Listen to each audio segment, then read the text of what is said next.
Welcome to the Deconstructed Woman podcast, a podcast about breaking down barriers between women, exploring and sharing perspectives of each individual woman's experience, and discovering what we have in common and what makes us different. Hosted by Elisa Marie and Joji. Welcome back to another episode of The Deconstructed Woman. Today, I'm on my own, and I have the privilege of interviewing a new friend of mine. Her name is Brittany, and she was sort of dropped into my lap as somebody who I may share some commonalities with. And within the first conversation I had with her, I knew that we had so much in common and that she needed to be interviewed on this podcast. So, listeners, please help me give a warm welcome to Brittany. Hey, Brittany. Hi, Joji. Thank you. What we started talking about was how you're in your early 30s and you are at a place where you're trying to sort of look backwards and sort of see the things that you might be reviewing as a means to be making some decisions about your future. Is that correct? Is that what you remember from our conversation? Yeah, definitely. Spot on. Okay. And what I remember is that you had a really interesting sort of educational path. Do you mind giving us sort of a short form of your education and where all it's taken you? Yeah. So I grew up, I'm 33 years old now. I grew up in Minnesota in this small town of like 3,000 people. And so did my kind of public school K through 12 in that hometown. Had about 150 people in my graduating class. So we went through K through 12 together.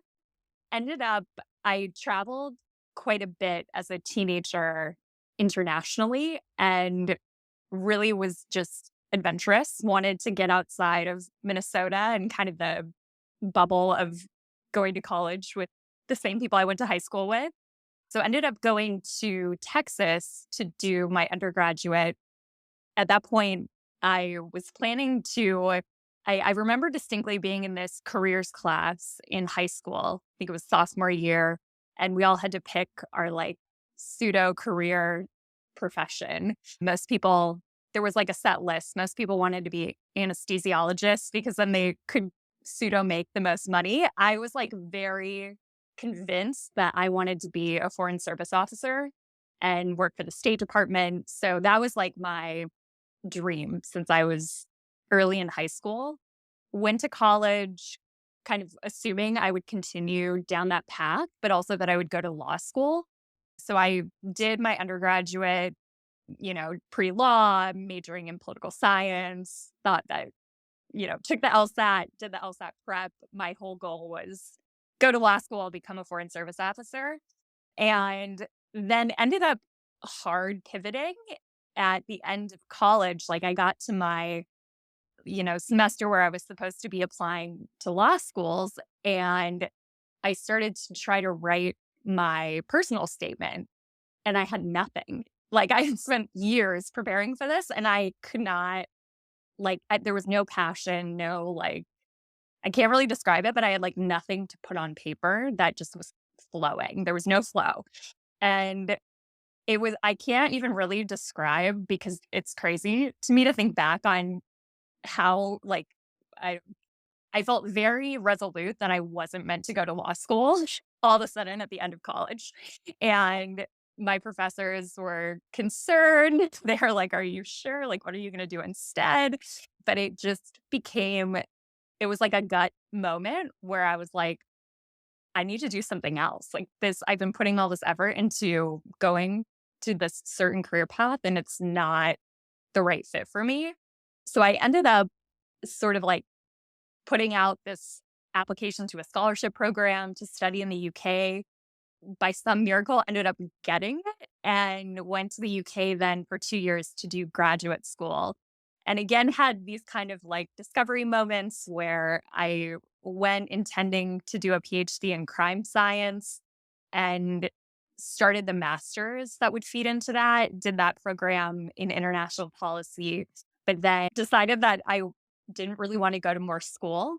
or school for another 3 years and ended up going to business school, doing a management degree in the UK, and then starting my career from there. So have, yeah, done school in rural Minnesota, rural Texas, London, and now in DC, and have kind of had my career path from DC since going to school. So I want to stop you for just a quick second and ask you, I think that the gut is the most relevant voice that guides us. Some people call it intuition, a knowingness about ourselves. Did you, at that young age, have like an experience or something that caused this sort of shift in your focus? Or how do you explain how that happened besides not being able to put anything down on paper?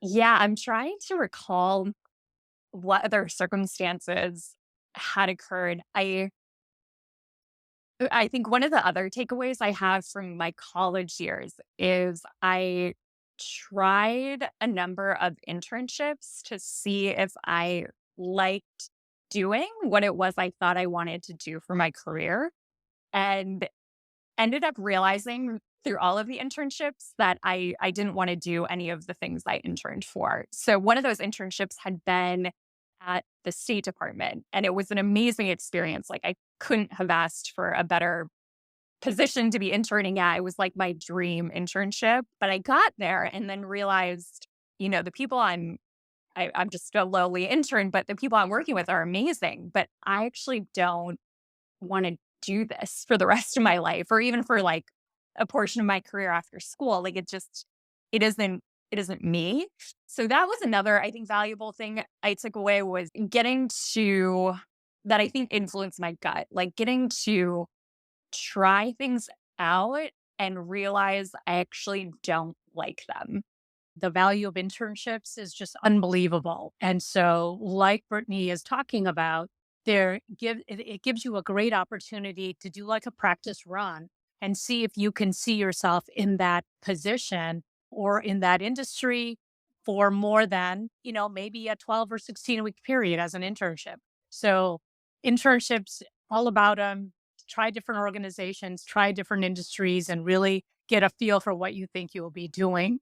And so, I think that's a great way to start off this podcast, by giving pearls of wisdom to our young listeners who might be struggling with some of those questions themselves. And so now, Brittany, let's fast forward. How did you embark upon your first job? Clearly, you are very comfortable with change and trusting your instincts and sort of throwing yourself into the deep end of the pool and seeing, what comes of it. So how did you transition from graduate school to working, and give us a little bit of a ramp up of your career thus far? Yeah, so I was in the UK when I ended school and was thinking about either staying in London to work at a startup or coming back to the US to work at a consulting firm. And so that was a crossroads for sure, because I had sort of this love-hate relationship with the city of London. When I first moved there, it was by far the biggest city I'd ever lived in. I felt so lost. I was deeply unhappy. And then by my second year there, I was in love with the city. It was just the most amazing place to be, and I really wanted to stay. Staying as somebody who isn't a UK citizen working at a startup is quite challenging. So there were some unknowns there. And I also had received a job offer in the US to come back and be a consultant. So there it was partly thinking about, what do I want to do, but also, what do I think I'm going to be like? Where do I kind of want to set myself up? Do I want to be starting my career in a country I'm not a citizen of, but a place I really love, but with quite a few risk factors involved, especially joining a startup, or kind of take a more traditional path, which wasn't exactly my cup of tea. Like, I kind of finishing grad school out of business school and going to consulting is a pretty common path that I really never thought I would take. But I ended up coming back, or came to DC and took the consulting job. It was at a consulting firm that does like international development projects. So there was a piece of it that was very kind of not super cookie cutter to be like, it was doing something that I cared a lot about, just in a slightly different way. So it was still doing a lot of work with international development organizations, but as a consultant rather than working directly at the organizations. So sounds like you were able to find a position that fed your soul for international kind of work, but also was able to be fashioned in a way that may have seemed traditional, but maybe not have panned out that way in the long run. Or did you move on from from consulting and then do something different? Because I believe you're in a different role right now, but I'm not exactly sure. That is correct. So I did end up moving on. The When I was kind of told when I became a consultant is that you either kind of do the 2 to 3 years as a consultant and move on to something else. Like that's a pretty common path, which is the one that I took, or you come in at the junior level and you just like stay and stay and stay and become a partner at some point. So I know people that took that path. I loved the people I worked with, the projects I thought were so interesting. Like it kind of felt like being in grad school, getting to like do research and give, strategy advice, but getting paid for it. So I like loved it. Very good at making PowerPoints now, which is not particularly that valuable, but it made a lot of PowerPoints. I ended up just really feeling, or the reason I left is one, it was a lot. I was kind of getting burned out. If I'm being honest, like I didn't get a lot of sleep, was traveling a lot, and didn't really feel like I was growing in the way I wanted to grow. Like the two kind of questions I try to check in with myself about, particularly relating to work, are am I learning and am I happy? And when I started checking in with myself on those two fronts, I was like, I don't really feel like I'm learning, or like my position is kind of the same. And it appears like it's going to be pretty much the same for the foreseeable future in terms of like tactically what I'm doing day to day. And I'm not happy. Like the work is interesting, but I don't really feel like I'm having the impact I want to have. Like I'm doing a lot of research, putting a lot of things onto paper. And it kind of started to feel like grad school felt in a way where like I write these papers and maybe one person reads them to grade them and then they're shelved. Like that's kind of how the PowerPoint started to feel. So I decided at that point that I really did want to go into the startup space in some way. I had like entertained that thought straight out of grad school and wasn't ready for it, or at least not in the position that I was interviewing for. But I realized I really want to get a role that's more hands-on, more scrappy, like doing something maybe in an industry related to what I've been consulting on, but something where I'm having more day-to-day tangible impact. I'm always fascinated by people who are attracted to startups. Can you tell me, like, what is it about that space that just grabs you? You called it scrappy, and also I imagine, being at the foundational level of a startup, or were you thinking more of a mature startup? With in that, I just mean not in year one. Like, yeah. So tell me what it is about startups that really grabs your attention. Yeah, I mean, and you can just define a startup in so many ways. Like some are very, very early stage, high risk. Some are pretty stable, but still pretty small in terms of headcount. I honestly wasn't totally sure. The appeal to me of the startup ecosystem was it feels like a place where I'll be able to create something that isn't fully baked. So like getting a chance to be more creative in terms of solving a problem with something that hasn't been fully designed. Like all the answers aren't there yet, is kind of how I was thinking about it. Yeah. So a little more ground floor, but maybe not the beginning of the ground, so to speak. Yeah. I mean, I definitely think after working at organizations that have been established for, decades, that there's definitely something very attractive about being part of the shaping process, to be able to really know that you are creating the mission, vision, strategy, and being able to see it come to fruition and take a certain pride in that creation definitely is attractive to me as well. And so you sound like an entrepreneur. Is that something that you foresee yourself in the future? I guess I'm trying to move forward in your career. Is that something that you feel like you might get to some point in your own career?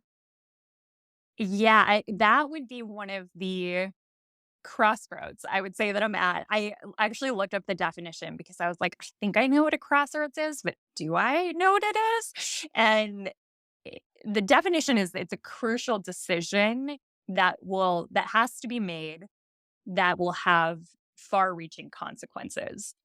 So I was like, well, that's interesting because it implies that we know that we're at a crossroads, which I would say I was thinking about what have been crossroads that I've been through, what are ones that I'm now kind of feeling like I'm at. And, the ones that I feel like I've already been through to some extent are, after high school, what do I want to do? Okay, I went to college. After college, what do I want to do? Okay, I ended up going to grad school. Okay, after grad school, what do I want to do? What's the career path? And now I kind of think about it both as a crossroads in career, but to kind of tie in the piece about like being a woman as well. I kind of feel like they all start to become a similar crossroads with a lot of pieces. Because what I'm thinking about now in my early 30s is, you know, do I want to have kids? When am I going to have kids? How does that affect how much risk I want to take in my career? Do I need to do it now? Can I wait until I have little ones around? I've lived in DC since I finished school, but I've been renting an apartment. So I'm not like committed to the city, but it has been home for about 8 years. Is this the place I want to stay? I work remotely right now. So I'm not like tied to the city. And then the other big question that you touched on is, I kind of had it in my mind that there's been this dream, I don't even know for how long, maybe for like about a decade, where I'm like, I really think I want to start my own company or like co found it or be really at the very earliest stage, which is not the case for the startup that I joined after consulting. They already had like proof of concept. It wasn't like super duper risky, but they hadn't scaled yet. So I joined when it was still pretty scrappy and there wasn't a lot of like the employee count was pretty low, but it wasn't, full on. We don't know what the solution is. We're still trying to figure it out. That part had already happened, which in some ways was very comforting. But I really do still have this kind of dream of, I think I want to do something at that earliest stage. And so now I'm kind of toying with, well, do I actually want to do that? Or is this just something that I've thought I wanted to do because I see other people doing it and that really appeals to me? Is it something that I'm actually pulled towards still? Or is it more like, okay, I thought I wanted to do law school too. And when push came to shove, it actually didn't sit right with my gut anymore. So here's the story. So I was, as you and I were first starting to talk before we started recording, I shared with you that just this week, I've sort of had a similar experience. I saw an opportunity to do some adjunct teaching at a local university. And I was like, oh my gosh, what a great opportunity for me to do this. I wanted to do it like ever since I remember. I went to grad school. I thought, oh, at the end of my career, I'll be in private practice. At that time, I was a social worker. I'll be in private practice and I'll be teaching. And so for the last, 25 years, I've thought I'm going to teach at some point. And and for many reasons over the years, it just wasn't the right time. It wasn't the right opportunity. And this, for some reason, felt like it was a golden opportunity. Like I need to jump on it. So I started doing it and I was talking to my husband about it. And I said, hey, I have this great opportunity. And he said, oh, he's like, I didn't realize that that was something that was still on your mind. And we started talking Mm. about it. And I was like, really? Like, I thought I'd mentioned this. And he said, well, where are you going to have the time? You have a podcast, you work full time. And I said, oh, well, I would just, give this up or give that up. And he said, really? I didn't realize. And with his like sounding wall that I had of this, like, oh, I didn't realize that was so important to you. I started thinking about it more and more, like, where's the disconnect? And then I started having this conversation about what is what is the goal? And just because I've had it on history for 25 years and now I see this opportunity, how do I evaluate that this is still a current goal? Because really, I hadn't thought about it until I saw it. Mhm. If I hadn't seen it, I wouldn't have pursued anything. And so I think from talking to you previously, you and I are similar. And we're going to get to the question of mentors and how do mentors fit into all of this. And I've mentioned in previous podcasts that I have a panel of advisors. And so the first thing I did was to reach out to a couple of my advisors and get some clarity on old goals versus new goals. And how do you decipher whether they're still current goals or if I'm just familiar with them and so Mm. it just feels like I should be going towards something I'm familiar with. And so, if you don't mind me sharing, this mentor of mine said, well, I think it's indicative of the fact that you haven't thought about it. Mm. And similar to you, Brittany, I started writing the cover letter before I had this conversation with my husband. And all of a sudden, there was a lot of stops and starts. Like things didn't just flow out of me. All of a sudden, I became very transactional. Like, oh, I know that a cover letter should say this, that, and the other. Let me go look at a sample.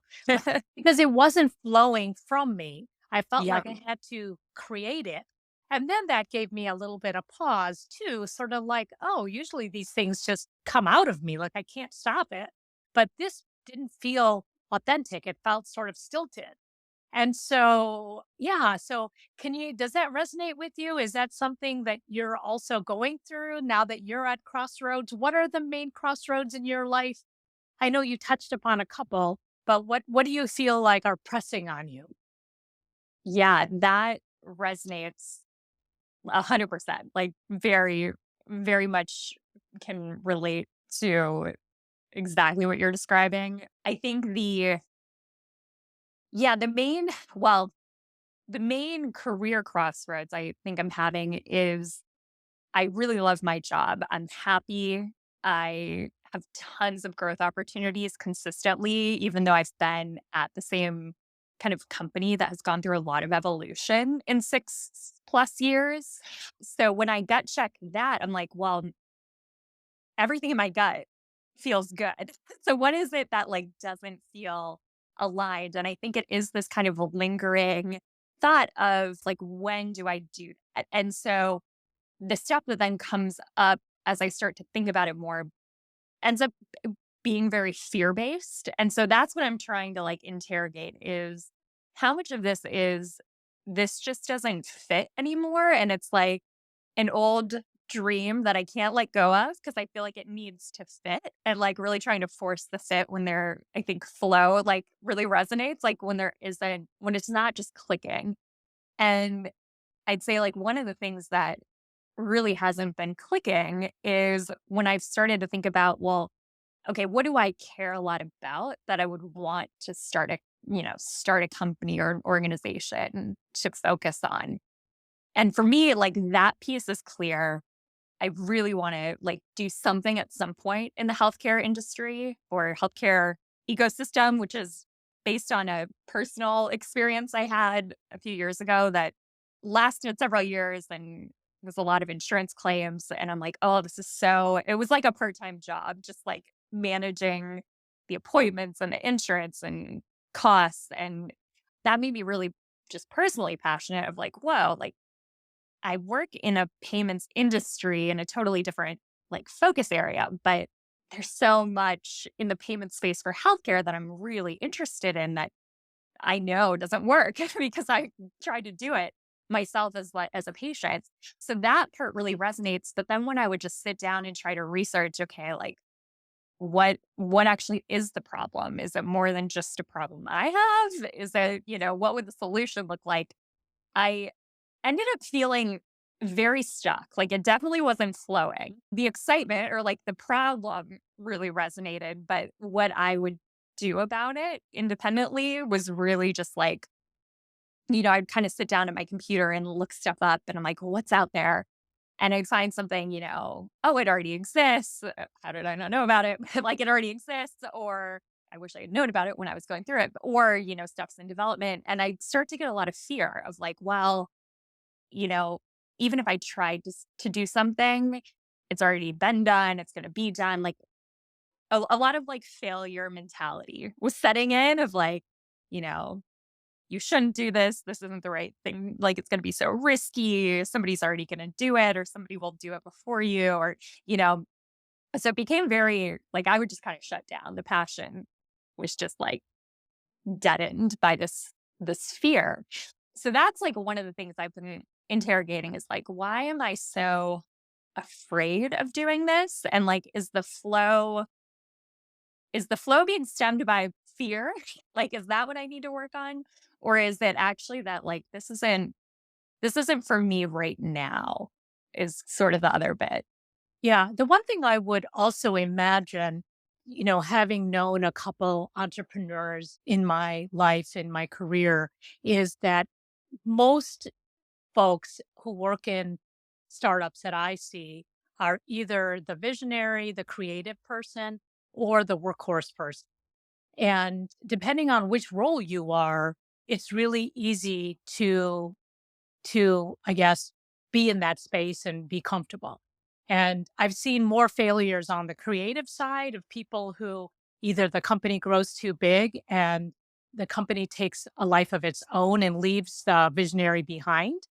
But if you're the workhorse and you do the building and stuff like that, you're really focused on jobs from one place to another and you just keep moving in that path to success. But I also wonder if some of your, I don't know, fear based is what you're talking about, but is also, I think, when you're surrounded by people who are in a startup industry or startup phase, a lot of people, my understanding or my feeling or my belief is that a lot of people in there also want to start their own businesses. And so there's sort of they're learning the skills to be able to do something on their own. And how much of your fear do you think is coming from sort of keeping up with that ideal that you set for yourself 10 years ago? And how much of it is not minimizing the success that you have in your current position and not devaluing that because that isn't transitioning into a new startup for you? Yeah, I think there is a decent amount that is external or the thing I kind of think about if I think about like, oh, what do I regret? I'm like, I was at the gym yesterday, which is where I do a lot of my reflection. And it's like, I wish I had just started something in my 20s. That would have been so much easier. Like, I would have been done with it by now. I would be, in a good spot to not have to worry about all the logistics of having more responsibilities or thinking about more responsibilities. It just would have been easier. So there is part of me that's like regretting inaction, even though I don't think it would have been at all feasible in the past decade to have done that. And I'm really grateful for what I did instead. But there was some of kind of like, oh, it's too late in my mind. And then, yeah, I think it is like, if I'm hearing what you're saying correctly, like there is a part of me that is very self critical because it's like comparing, okay, what have I done with, what is this ideal that I see other people doing? And it can be really easy to just kind of see I don't use social media anymore, but like see the Instagram version of things and be like, oh, that's amazing. I could never do that without really fully understanding, okay, what actually went into that? And is what went into that something that I actually like a journey I actually want to have? Because, it looks of course, it's great when somebody starts a company and it's successful and, everything looks good at the end, but what went into that is a lot of sacrifice and years of hard work, and I'm kinda like, I think I want the outcome, but I don't know if I actually wanna take all those little steps along the way and all the risk, like, I don't know if that's me. Yeah, and I think that that is something that I also can relate to because I had a part-time consulting business for many years, but I also had to have a full-time job in insurance because I was a single mom for a little bit and I needed to make that happen. And so I think that there is the practical side of life and then there's sort of that dream state of what could I do? And a lot of people who have startups and businesses and things like that have to take that leap of faith. And it's hard to always be able to take the leap of faith if you have practicalities that you're also trying to deal with. And so, but I do feel like you have to commit to one or the other. I don't now looking back, I can clearly say that I know why I did what I did and I'm okay with it. I'm comfortable with it. But I also know that if I was to have chosen to do consulting full time, then I would have at some point had to say, you know what, I'm going to give this a year or to try to build up to X amount of clients. Or I heard another entrepreneur say, I'm going to work this full time job and I'm going to set these goals. And I'm going to, if I can't meet these goals and I can't be where I need to be by this point, or I get to this point, then I know that I can have this jumping off point. Like there is a way to work it into your full-time job, but then you have to be willing to put all of your spare time into building this business. And and I don't think that everybody can do that. And I don't know if that is a comfortable place if you need time to recharge and you need time to have, just that time for yourself, working out, mental health, self care, all those things. And so it is a difficult way, it's difficult to evaluate, how do you take care of yourself and make all these things work? But it sounds like to me that you're becoming more honest about what are your own personal goals and what are things that maybe might have been a young career goal that maybe you may have outgrown. But I think the key issue is what can you accept in the future without being critical of yourself? Because that's the one thing it sounds like to me you need to let go of. Because it feels like you're okay with the certain decisions you made, but you still are not accepting of your decisions. Is that fair to say? Yeah, I think that's a really wise thing to hear for you to say. Like, it's really helpful to hear because I'm realizing even in like, you know, thinking about what we were going to talk about right now today, I it didn't dawn on me until we started kind of going through this process of talking about Crossroads that this dream or this, I don't know, feeling like I must start a company. Otherwise, someday I'll be on my deathbed and regret that I didn't is very similar to being that 10th grader that was like, I need to be a foreign service officer. I've never been one. I don't ever plan to be one, but I let go of it at some point. And there's something that process I haven't let go or haven't made that decision of either I'm going to let go of it or I'm going to do it. And here's how I'm going to like go about doing it, which I think is really wise advice. Yeah, and I do feel like it will move you, it'll accelerate your progress by taking an inventory, which it sounds like you started doing already, of being able to look at these ideas very objectively and saying, what really are my goals? And now that you're in your early 30s and you're thinking about, not only your career, but also some thoughts about having a family and what that looks like, they can feel like competing goals and how do you do that? And unfortunately for us as women, and I think this is one of the hardest things that every woman has to reconcile with is, there's a lot of time to do certain things, but there's only a certain number of years to be able to have children and invest in those children. And many of us who participate on this podcast are working moms. And so whether you have a partner or you don't have a partner, that is something that we all grapple with because as much as we want to be full-time moms and full-time workers or starting your own business or having a side hustle or doing whatever, it's really hard to give quality to all aspects of your life in the same equal measure. And so that's a challenge that every woman shares who is dealing with the same things you're dealing with.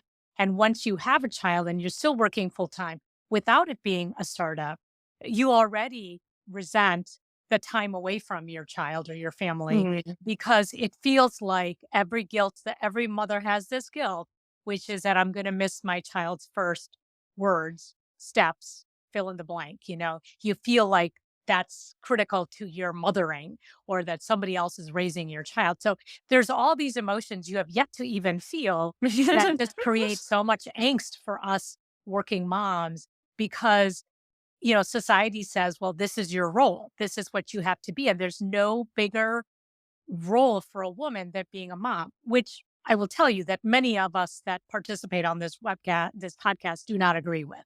There's plenty of space in all of our lives to be lots of different things to lots of people. And children are resilient and will be successful and be their own people, regardless of if you're there 10 hours, 20, 40, or you smother your child and never leave them alone. I mean, they will survive all of that in all the different variations.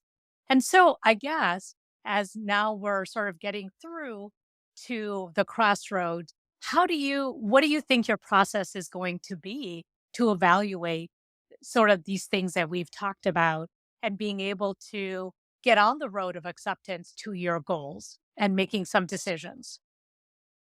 Yeah. So I guess kind of the tenets or the advice I would give to myself, at least at this point, is to be really intentional. Because I think my biggest regret is just, inaction or indecision, let's say. Because it can be, I get into this slump all the time of, there's nothing pushing me to do anything. There's nothing really pulling me to do anything, and I'm comfortable. I can just kind of stay here in my little bubble and I don't need to make a decision. So I'm just gonna stay doing all the things I'm doing, but I'm not really aware of why. I'm not super in touch with where I want to go.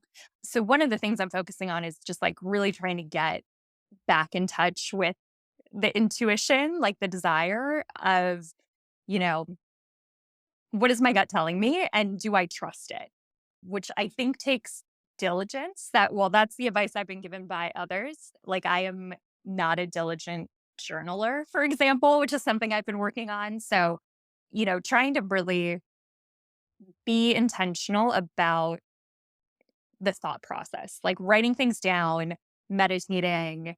I have a prayer life, being okay getting it wrong. But I think like for me, there's a lot of fear, even of wanting to be intentional about this thought process because I'm like, oh, there are so many unknowns. I don't know if I really want to dive into that because there's going to be a lot of feelings that come up. So just trying to create that practice is something I've been working on and want to continue. I will say when I have journaled consistently, it has been incredibly illuminating and I still struggle to do it every day. Like there's a part of me that just like, I don't want to do it. That's work. So that's something I'm trying to be more intentional about. And then I'd say like a big thing that I've been seeking out is mentors, formal and informal. But in particular, I've been thinking about like, what are people or who are people in my life or like sort of in my life that I either like want what they have in terms of like they're somebody who is doing something or has like, an emotional health or, something that I admire that I want to learn from.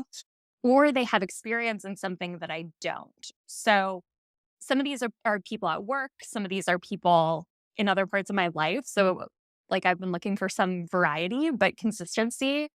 And I will say, like, in doing a quick rundown on who I would say my mentors are right now, they're all mothers and they all have careers.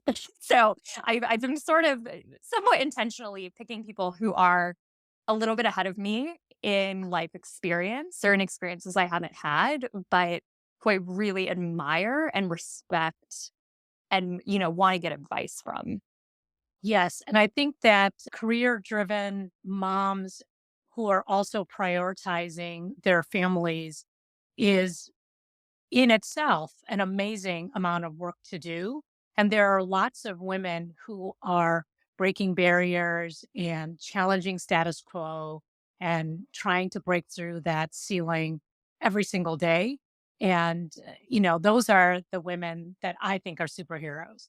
Women who are constantly challenging and setting a role model for their kids to know whether they're female children or male children that and when you can break it into pieces and allow yourself to work what you have in front of you, it decreases that fear and that illumination is really worthwhile.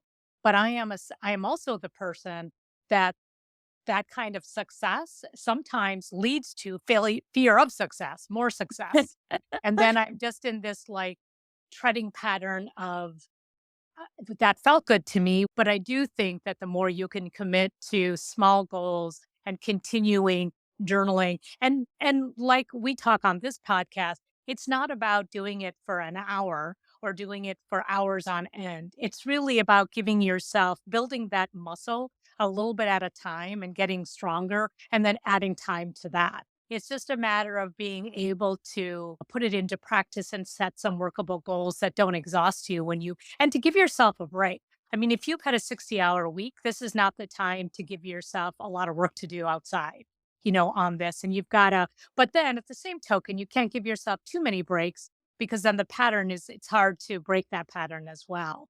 So everything in balance, I think, is really the moral of this story, which we all know. I'm not telling you anything you don't already know, but I think it's sort of fascinating that all your mentors right now are career women with children. I think that's pretty insightful in terms of where maybe your heart is leading you. And you may not have even known that, or maybe you did know that. But in my mind, from what you said, that's significant to me in certain ways. So, yeah, think about that for a little bit. But I know I've taken up a lot of your time. We're almost at 50 minutes, and the time flew by. But I'm thinking to myself, is there anything else that you want to share with the listeners about the idea of Crossroads and, what you are proud of in terms of being able to look backward and look forward? Because I think of you as one of these very thoughtful individuals who has accomplished a lot, has huge goals for sure, as a person of your makeup would. But at the same time, I don't want to leave this conversation with you feeling like, you have more to do. And one of the things that my very wise husband has told me for the 25 years I've known him is take stock of everything you've done and savor the moment and the accomplishments of today. Because if Mm. you're always reaching, you don't ever enjoy today and what you've done. And it's taken me a long, long time to appreciate the wisdom in those words because I was always reaching for the next best thing. Because if I wasn't moving, I wasn't producing and I wasn't going to be happy. But I realized that I never took the moment to be happy with what I had accomplished. And so I'm sharing his gift with you. Like, what, I love that. where, tell me, like, in your review in the past, like, what are you really proud of? And how you see yourself moving forward as a way to wrap this up for both of us and our listeners. Yeah, those are incredibly wise words. And I don't do it enough. I will say one like ritual I had on my birthday is that I reflect on the year the past year. And I was doing my birthday review this year. I turned 33 and I was like, it's not a monumental year. It's not commonly a celebrated big milestone year. And I was like, I don't really think that much has happened, but I really started to think about it and actually write it down. And it's cool to go back to over time, like past years. And I was like, oh my goodness, like almost exactly a year ago today, the company I joined integrated with the company that acquired us. And like, I got a whole new team and kind of a like very different role. And like, it's actually been only a year, and all of these amazing things that I'm so proud of and happy with have happened. And I didn't even have like the mental conscious awareness that all of that had taken place in a year's time. And that was just like a really cool reminder to what your husband says, and something that ideally I would practice daily is what am I really proud of? Because it's so easy to like just go to the next thing, or what's wrong? What do I need to fix? That because I'm a fixer mind. So I'm like, what's the next thing on my to-do list, you know? And to just kind of like roll through life that way without really being present and reflective. So I love that. The one other thing I'll say about journaling is somebody gave me this tip and it has helped unlock my journaling because I'm like, oh, I can get through 3 pages easy with this. I kind of set a 3-page goal for myself daily. And they said, practice the 7 whys, which is when you write something down or like have a thought, write down then why and interrogate it further, and then why again and interrogate further, why again, and try to do 7 whys. And the amount of insight, like I'm definitely going to apply it to what we've talked about today because it just forces you to dig a little deeper than the like top line, like why do I want to start a company? And I would go, write something down. Okay, well, let's go a little bit deeper. Okay, let's go a little bit deeper. So that's been a helpful habit for me to be in. The only other thing that actually came up in my meditation today, which is so like kind of special, is that I was reading this kind of meditation quote, and it said, "Embrace the element of mystery, let go of any need to predict the future, and enjoy the surprises life brings." And I thought Mm. that really spoke to me because I like, if we talk about crossroads and like, what decision am I trying to make? Okay, what's that going to look like 5 years from now, 10 years from now? I suddenly start to like, wish that I had the playbook to the rest of my life. And that would take all the magic out of it, would take all the surprises out of it. And it can be really uncomfortable, I think, to just like let go a little bit and enjoy the mystery and the things that happen that aren't planned or that we don't expect. But when I think about those, and sometimes they're little, sometimes they're big, like those end up being the real kind of beauties and some of the most joyful parts of my life. Absolutely. Absolutely. One So, thing that I read somewhere, and it's so true, is that, depression is regret from the past behaviors, and mm, anxiety is fear for the future. And for many of us who are future planners and want to live in the future, that's how we work ourselves into anxiety and fear. But if you do treasure today, which is all you have control over, because the past you can't do anything about but learn from, the future is yet to come and we don't know where that's going to take us. But today is well within our reach to do what we need to do. And so being present focused and sort of being mindful and really living in the present and not going backwards or forwards, but just staying in the mystery of today is a really beautiful, beautiful and hard to do and hard to do. hard to do. Yeah, Hard to do. Yes. Well, it has been wonderful talking to you. And I sort of feel like we may likewise. need to check in every year I would and love that. see how you're doing because we can grow together and see, where our lives take us because that's what the beauty of this format is to be able to learn from each other and to share each other's learnings and wisdom and give back to community and women and who we're trying to work with. And so as I close this out, I want to thank you again, Brittany, for taking the time and to share with our listeners that, as all of you know, you can reach out and give us your feedback on the Facebook community page at The Deconstructed Woman. You can also reach out to us and give us feedback through the podcast platform you listen to. That's available there too. And just appreciate all of you and want to continue bringing content that is meaningful and gives you something to think about in the future. So thanks again for listening. And until next time, this is Joji signing off and thanking Brittany for her time. Bye for now.